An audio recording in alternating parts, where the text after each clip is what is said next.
बाहर रिमझिम बारिश हो रही थी और रसोई में सुबह से काम करते करते सिया का बुरा हाल था। उसने जैसे तैसे सारा काम निपटाया और पकोड़े छानकर बर्तन ढकते हुए खुद से कहा, चलो पकोड़े बनाकर तो तैयार हो गए और भल्ले बनकर भी तैयार हो गए।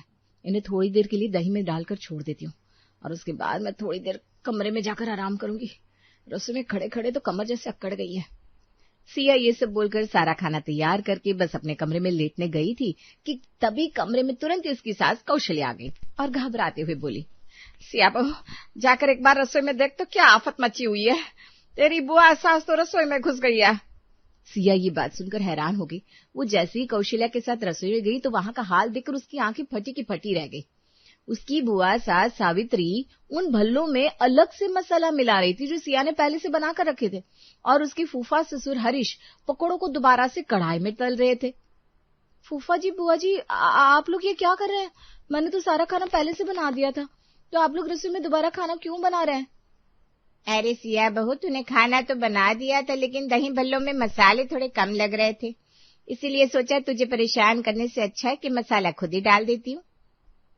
और बहू, बारिश का मौसम है, ये पकोड़े भी थोड़े कच्चे लग रहे थे। पकोड़े तो थोड़े करारे और सख्त अच्छे लगते हैं, इसलिए मैंने सोचा खुद ही पकोड़े तल लेता हूँ। अब हरीश और सावित्री प्लेट के अंदर पकोड़े और दही भल्ले निकालकर ड्राइंग रूम की तरफ चले जाते हैं। उनके जाते ही सिया गुस्से से अपनी सास को देखते हुए कहती है, अम्मा जी, रिश्तेदार तो रसोई का सत्यानाश करके चले गए, लेकिन मुझे ये बताइए कि अब इस रसोई को साफ कौन करेगा? बारिश में घर में मेहमान आते हैं ये तो समझ में आता है, लेकिन रसोई में क्यों घुस जाते हैं? मेहमानों का काम है आना, बैठना, बातें करना, खाना और नमस्ते बोलकर चले जाना। देखा उन्होंने मेरी रसोई का क्या हाल कर दिया। बहू, वो मुझे ना अचानक याद आ गया, मेरे घुटनों में बहुत ज्यादा दर्द है, मैं जाकर थोड़ा घुटनों में तेल लगा लेती हूँ, वरना तेरी मदद जरूर कर देती। कौशल्या भी ये बोलकर वहां से 9-11 हो जाती है और सिया को अकेले ही पूरी रसोई साफ करनी पड़ती है। अभी उसके घर से बुआ सास और फुआ ससुर गए भी नहीं थे कि जोरों की बारिश होने लगती है। इसी बीच उसकी दोनों ननद भी अपने पतियों को लेकर मायके में रुकने आ जाती है। सब लोग ड्राइंग रूम में साथ बैठे हुए थे, तभी ननदों ने अपनी फरमाइश शुरू कर दी। भाभी, पकोड़े बना दो ना, बारिश के मौसम में तो पकोड़े खाने का मजा ही अलग होता है। एक काम करो, आप आलू प्याज और बैंगन के पकोड़े बना दो। पकोड़े तो मैं बना दूंगी ननद जी, लेकिन अगर मैं पकोड़े बनाऊंगी तो फूफा जी को वो पकोड़े थोड़े कम सख्त लगेंगे और फूफा जी खुद ही रसोई में पकोड़े तलने चले जाएंगे। क्यों फूफा जी? अरे नहीं सिया बहू, रोज रोज ऐसे थोड़ी ना होता है। तुम बस पकोड़े थोड़े ढंग से बनाना, हमें रसोई में जाने की क्या जरूरत है। वैसे भी रसोई की शोभा तो उसकी बहू ही होती है। भाभी, मैं पकोड़े नहीं खाऊंगी, वो बहुत ऑयली होते हैं। आप एक काम करो, मेरे लिए पनीर की मस्त सब्जी और मक्खन वाली रोटियां बना दो। जो मजा मक्खन वाली रोटी में है वो घी वाली रोटी में कहाँ है? पर ननद जी, अभी तो सिर्फ शाम के 4 बजे हैं, अभी ना तो दोपहर के खाने का समय है ना ही रात के खाने का। अरे सिया बहू, अब इन्हें भूख लगी है तो खाना मांग रही है। मेहमानों को क्या खाना समय देख कर देना चाहिए, जा जल्दी से बना कर ले आ। सिया भारी मन से रसोई में जाती है और जल्दी जल्दी सब लोगों के लिए पकौड़े और रात के खाने के लिए पनीर की सब्जी और रोटियां तैयार कर देती है।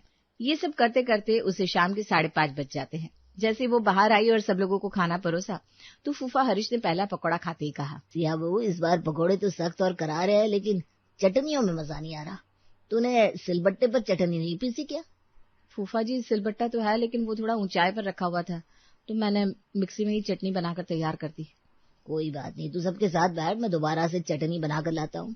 मिक्सी में बनाई हुई चटनी में मजा नहीं आ रहा। तो बस मेरे हाथों की सिलबट्टे वाली चटनी खाकर देखना, खुश हो जाओगे। हरीश जी ने किसी की एक नहीं सुनी और खुद ही दोबारा रसोई में घुस गए। वहीं दूसरी तरफ जैसे ही पिंकी ने पनीर की सब्जी खाई तो मुंह बनाते हुए बोली, भाभी, पनीर की सब्जी तो अच्छी बनी है, लेकिन ऐसा लग रहा है कि मसाले डालने में कंजूसी कर दिया आपने। कोई बात नहीं, फूफा जी वहां चटनी बना रहे हैं, मैं मम्मी को बोल देती हूँ, इसमें थोड़े खड़े मसाले डालकर दोबारा गर्म कर देंगी तो स्वाद बढ़ जाएगा। पिंकी भी सब्जी का बर्तन लेकर रसोई की तरफ दौड़ पड़ती है। सिया गुस्से से अपनी सास को देखती है और कौशल्या डर के मारे अपनी नजरें नीचे कर लेती है। लेकिन तभी रसोई से एक जोरदार धमाके की आवाज आती है, जिसे सुनकर सब लोग भागकर रसोई में जाकर देखते हैं तो पूरी रसोई की दीवारों और यहाँ तक कि छत पर भी हरी चटनी के छींटे चिपके हुए थे। हे राम, फूफा जी, ये क्या कर दिया आपने? सारी चटनी दीवारों और छत पर कैसे चिपक गई? माफ करना बहू, मुझे ये तुम्हारी मिक्सी नहीं आ रही थी चलानी, इसका ढक्कन ढंग से बंद नहीं हुआ और मैंने मिक्सी चला दी। तो ये चटनी ना इधर उधर उड़ कर गिर गई। मिक्सी के साइड में खड़ी पिंकी भी सिर से पैर तक हरे रंग में रंग चुकी थी। उसी में गैस पर रखी पिंकी की कढ़ाई की सारी पनीर की सब्जी जलकर कोयला हो चुकी थी। भाभी मुझे ऐसे घूर कर मत देखो, मेरी कोई गलती नहीं है। जैसे ही फूफा जी की चटनी उड़ी, मेरा सारा ध्यान फूफा जी से लड़ाई करने में चला गया और यहाँ पनीर की सब्जी जल गई। पिंकी और हरीश चटनी साफ करने के लिए नहाने चले जाते हैं। तब कौशल्या ने सिया के पास आकर दबे आवाज में कहा, कोई बात नहीं बहू, ऐसा कर, अब इन लोगों को पनीर और पकौड़े हजम नहीं हो रहे तो सबके लिए दाल चावल बना ले, इससे तेरा काम भी हल्का रहेगा। कौशल्या ये बोलकर वहां से ऐसे चली गई जैसे अपनी बहू पर बहुत बड़ा एहसान कर रही हो। उनके जाते ही सिया ने अकेले खड़े होकर गुस्से में बुदबुदाया, बोलकर तो ऐसे चली गई जैसे दाल चावल बनाने में मेहनत ही नहीं लगती। उसमें भी कुछ लोगों के लिए बिना तड़के की दाल निकालनी होगी, कुछ लोगों के लिए घी का तड़का लगाना होगा और कुछ लोगों के लिए पूरे मसाले का।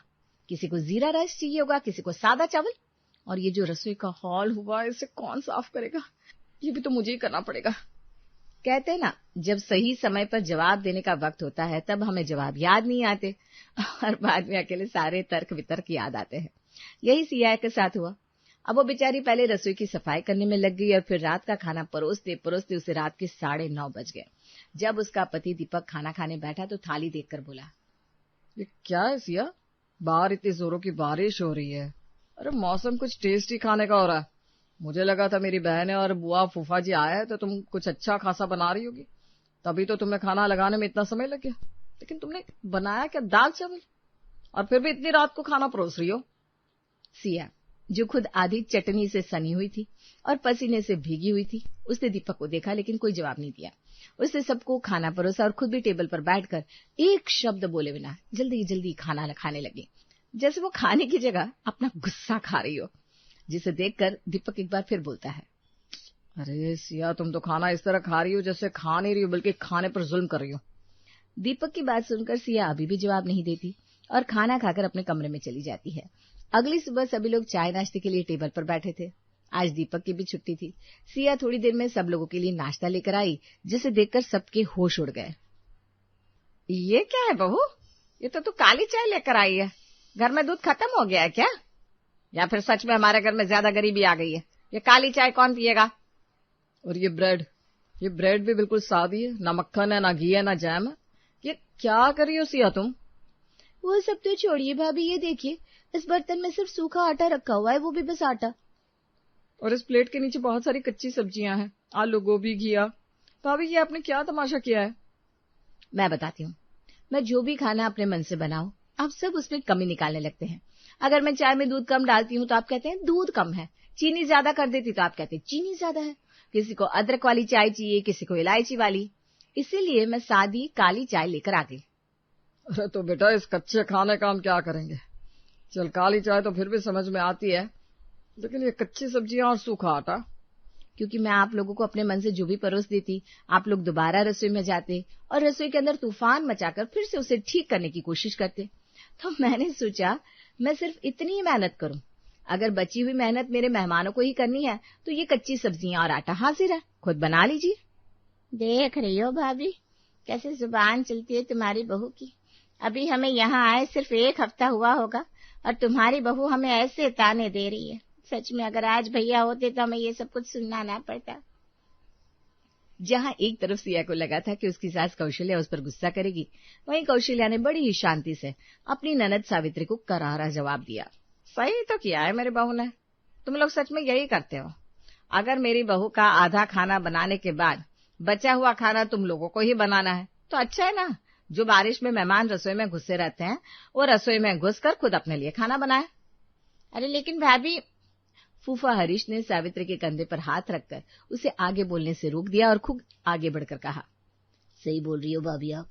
सिया बहू, हमें माफ करना, हमने तुम्हें हमेशा ही ज्यादा परेशान किया। आजकल के जमाने में बच्चे अगर 2 वक्त की रोटी आदर से दे दे वही बहुत होता है। हम जब से यहाँ आए तुमने हमसे जो मांगा खिलाया, लेकिन तुम्हारे खिलाए गए एक भी खाने की तारीफ करने की जगह हम उसमें बुराई निकालते रहे और खुद रसोई में जाकर उसे ठीक करने की कोशिश करते रहे। माफ करना फूफा जी, लेकिन आज अगर मैं ये कदम नहीं उठाती तो शायद हर घर की रसोई में यही होता रहता। बहुएं रसोई में खटती रहती और फिर भी उनके काम में कमियां निकाली जाती रहती। मुझे काम करने से कोई परेशानी नहीं है, बस आप मुझे बता दीजिए, मैं वो खाना बनाकर आप लोगों के आगे रख दूंगी। मेहमानों का आदर सत्कार अपनी जगह है, पर मेहमान खुद ही रसोई में घुसे रहे तो ये अच्छा नहीं लगता। माफ कर दो सिया, मेरी भी गलती है। तुम इतना कुछ झेल रही थी और मैं तुम्हारी परेशानी को समझ ही नहीं रहा था। कल रात को मैंने भी तुम पर बेकार में गुस्सा किया। आप सब लोगों को अपनी गलती समझ में आ गई, यही मेरे लिए बहुत है। अब अगर किसी को मेरी मदद करनी है तो जब मैं खाना बना रही होती हूँ और उन्हें मेरे खाने में कोई कमी लगती है तो वो तब बता सकते हैं। खाना पूरा बनकर तैयार हो जाने के बाद उसमें कमी निकालना और उसे जाकर दोबारा ठीक करना, ये खाने और खाना बनाने वाले दोनों का अपमान है। खैर, मैंने आप सब लोगों के लिए गर्मा गर्म आलू के पराठे और आलू टमाटर की सूखी चटपटी सब्जी बनाई है, मैं भी लेकर आती हूँ। थोड़ी देर में सिया सब लोगों के लिए अदरक वाली खुशबूदार गर्मा गर्म चाय लेकर आई, जिसकी महक से बारिश की ठंडी हवा के बीच पूरा ड्राइंग रूम महक उठा। साथ में वो आलू की घी और मक्खन से लथपथ पराठे और आलू टमाटर की चटपटी सब्जी भी लेकर आई। जैसे ही कौशल्या ने पहला निवाला खाया तो वो मुंह सिकोड़ कर बोली, सब्जी तो ठीक है बहू, बस नमक थोड़ा कम लग रहा है, तो बैठ मैं अब इसमें थोड़ा सा नमक डालकर ले आती हूँ। ये सुनते ही कमरे के सब लोग कौशल्या को घूर कर देखने लगे। कौशल्या ने सबका चेहरा देखकर हंसते हुए कहा, अरे बाबा, मजाक कर रही हूँ, सब्जी पराठे चाय सब कुछ एक नंबर बना है। अब क्या मैं अपनी बहू से थोड़ा मजाक भी नहीं कर सकती? सब लोग जोर से हंस पड़े। बस उस दिन के बाद से जब भी बारिश आती तो मेहमानों से भरी रहने वाली रसोई अब खाली रहती, जहां सिया सुकून से सब लोगों के लिए खाना बनाती। हाँ, बस अब ये बदलाव हो गया था कि मेहमान खाने में कमी निकालने की जगह सिया की मदद करवाने के लिए रसोई में हाथ बटाया करते थे।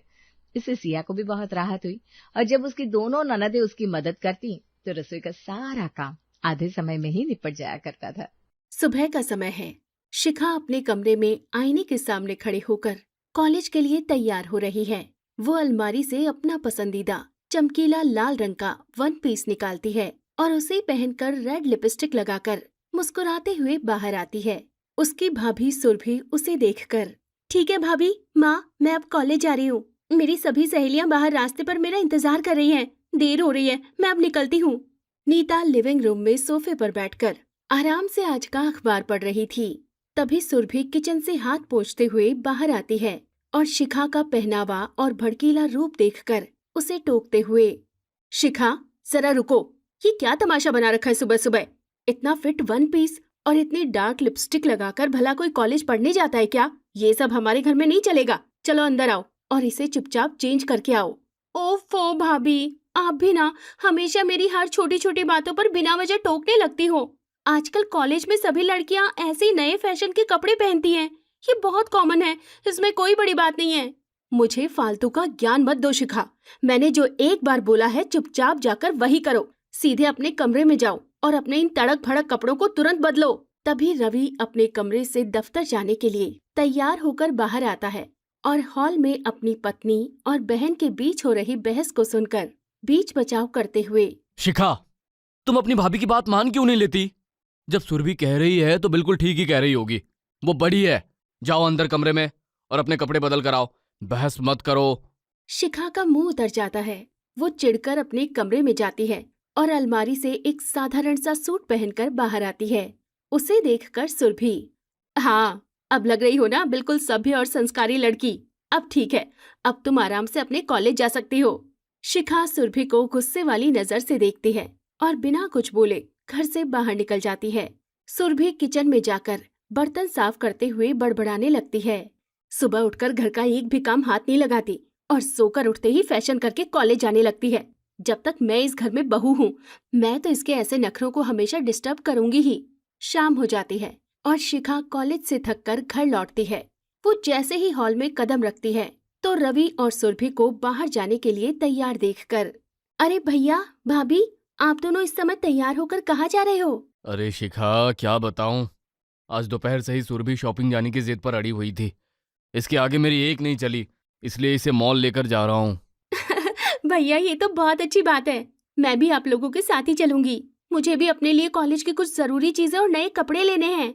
लेकिन शिखा, हमारे पास समय बहुत कम है। तुम्हें शॉपिंग करनी है तो तुम बाद में कभी माजी के साथ बाजार चली जाना। नहीं भाभी, मुझे प्रोजेक्ट के लिए जरूरी चीजें लेनी है जो कल ही चाहिए। जब भैया गाड़ी से जा ही रहे तो मैं भी साथ चलूंगी। रवि दोनों को गाड़ी में बिठाता है और तीनों शहर के बड़े मॉल पहुंचते हैं। सुरभि एक बड़ी साड़ियों की दुकान में जाती है और वहाँ रखे कपड़ों को देखने लगती है। उसे एक बहुत महंगी सिल्क की साड़ी पसंद आ जाती है। सुनिए जी, क्या मैं ये साड़ी ले लूं?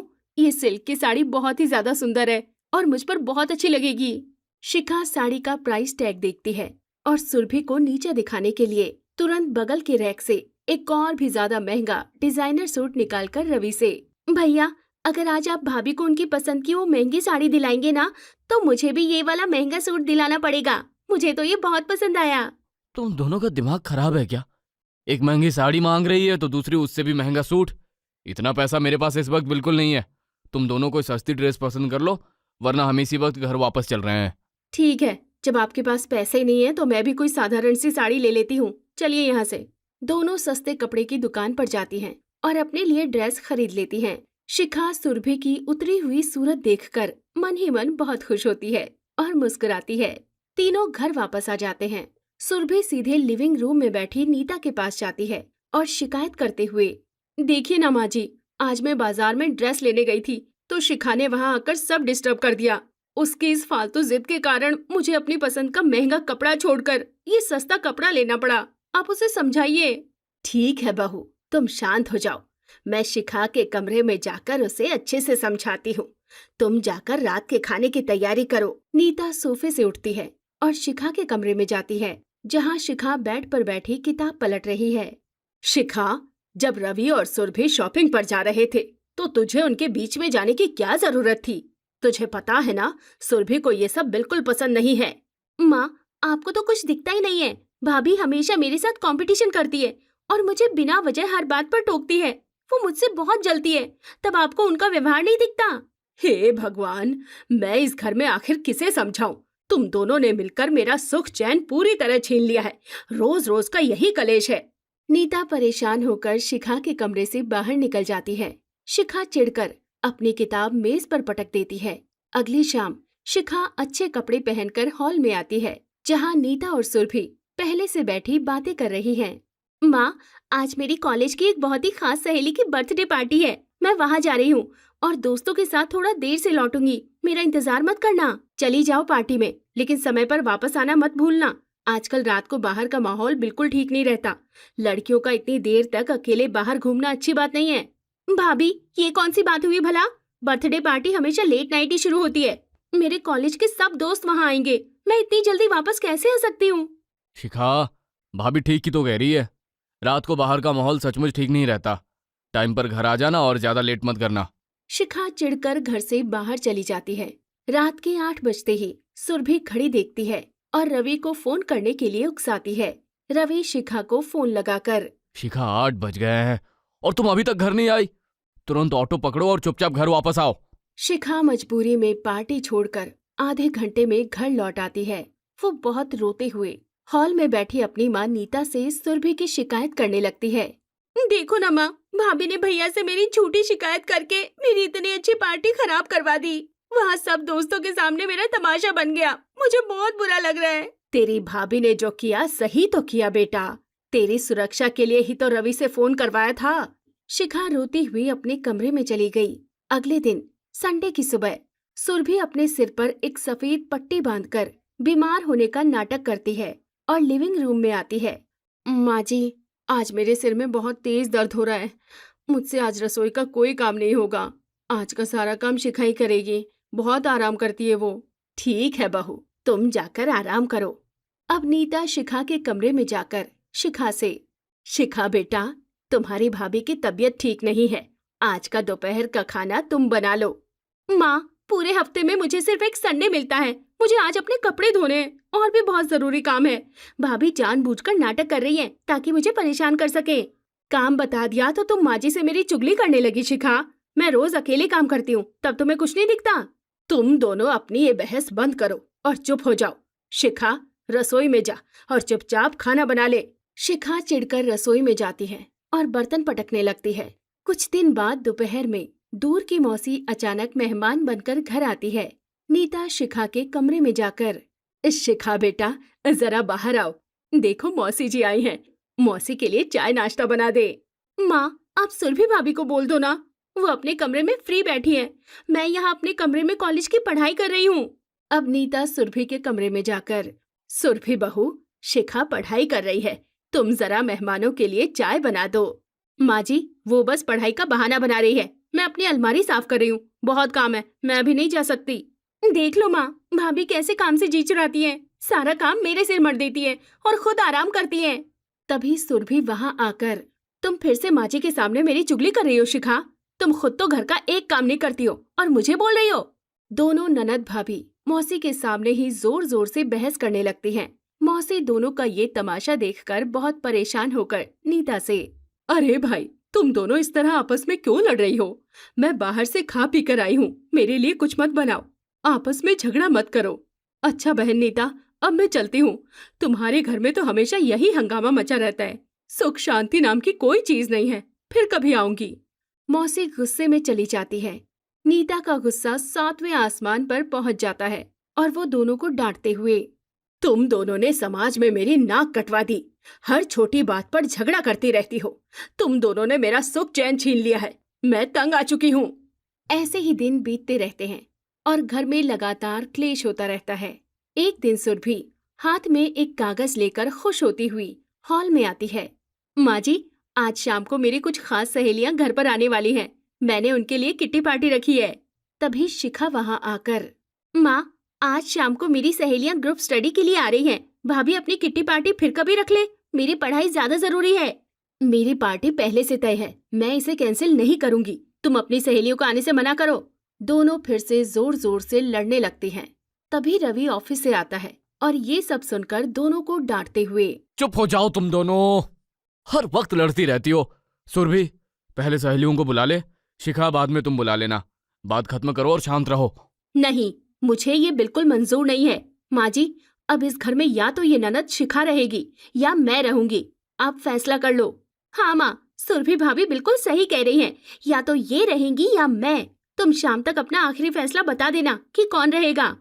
दोनों गुस्से में अपने अपने कमरों में चली जाती हैं और दरवाजा बंद कर लेती हैं। नीता परेशान होकर रोने लगती है और अपनी बहन के घर चली जाती है। कल्पना मौसी मुस्कुराकर उसके कान में एक गुप्त प्लान बताती है। नीता खुश होकर घर लौटती है और हॉल में बैठती है। तब शिखा, हाँ माँ, आ गई तुम, तो बताओ तुमने क्या फैसला किया, कौन रहेगा इस घर में? हाँ माँ जी, बताइए, हम दोनों में से कौन इस घर से बाहर जाएगा? मैंने अपना फैसला कर लिया है, तुम दोनों इसी वक्त अपना अपना बैग समेटो और मेरे घर से बाहर निकलो। मैं तुम दोनों में से किसी को इस घर में नहीं रखूंगी। हाँ माँ, ये बिल्कुल सही फैसला है, तुम दोनों इसी वक्त निकलो यहाँ से। रवि दोनों को उनका सूटकेस देकर बाहर निकालकर घर का दरवाजा बंद कर लेता है। तब सुरभि, शिखा, तुम्हारी इस फालतू की जिद की वजह से आज मैं घर से बेघर हो गई हूँ, मैं अपने मायके फोन करके वहाँ चली जाऊंगी, तुम अपना देखो कि कहाँ जाओगी। आपकी वजह से मैं भी घर से निकाली गई हूँ, मैं अपनी सहेली के घर चली जाऊंगी, वो मुझे कभी मना नहीं करेगी। सुरभि तुरंत अपनी माँ को फोन लगाती है। सारी बातें सुनकर सुरभि की माँ, सुरभि, ऐसे छोटे छोटे झगड़ों के लिए हमारे घर रोते हुए मत आना, अपना झगड़ा खुद सुलझाओ। उधर शिखा अपनी सहेली को फोन करती है तो वो भी अपने घर वालों का बहाना बनाकर उसे रखने से साफ मना कर देती है। दोनों पूरी तरह लाचार और बेसहारा होकर वापस अपने घर के बंद दरवाजे के बाहर आकर खड़ी हो जाती हैं। भाभी, आपको आपके मायके वालों ने आने से साफ मना कर दिया ना? हाँ शिखा, माँ ने मना कर दिया, और तुमको तुम्हारी उस पक्की दोस्त ने भी मना कर दिया ना? हाँ भाभी, उसने भी मना कर दिया। अब हम इस सुनसान सड़क पर क्या करें, हमारा कोई ठिकाना नहीं है। शिखा, अब कोई दूसरा रास्ता नहीं है, चलो माँ से हाथ जोड़कर माफी मांगते हैं और आज से इस घर में मिलकर रहेंगे और कभी नहीं लड़ेंगे। सुरभि दरवाजा खटखटाती है। नीता गेट खोलती है तो दोनों माफी मांगते हुए, माँ जी, हमें माफ कर दीजिए, हमसे बहुत बड़ी भूल हो गई, हम दोनों आज से एक साथ मिलकर रहेंगे और कभी आपस में कोई झगड़ा नहीं करेंगे। हाँ माँ, हमें माफ कर दो, हम समझ गई हैं कि परिवार से बढ़कर दुनिया में कोई नहीं होता, हम आगे से किसी को परेशान नहीं करेंगी। पक्का? दोबारा इस घर में तुम दोनों की वजह से कलेश तो नहीं होगा ना? हाँ माँ जी, बिल्कुल पक्का, हम हमेशा मिलकर रहेंगे। नहीं माँ, मत इन्हें घर के अंदर लो, या फिर थोड़े दिन में कोई ना कोई बहाना बनाकर झगड़ा करेंगी और परेशान करेंगी। नहीं भैया, प्लीज ऐसा मत कहो, हम अपनी गलती बहुत अच्छे से समझ गए हैं, अब कोई झगड़ा नहीं होगा, हम मिलकर रहेंगी। नीता मुस्कुराकर दोनों को प्यार से गले लगा लेती है। सुरभि और शिखा एक दूसरे का हाथ पकड़कर मुस्कुराती हैं और पूरे परिवार में फिर से खुशियां छा जाती हैं।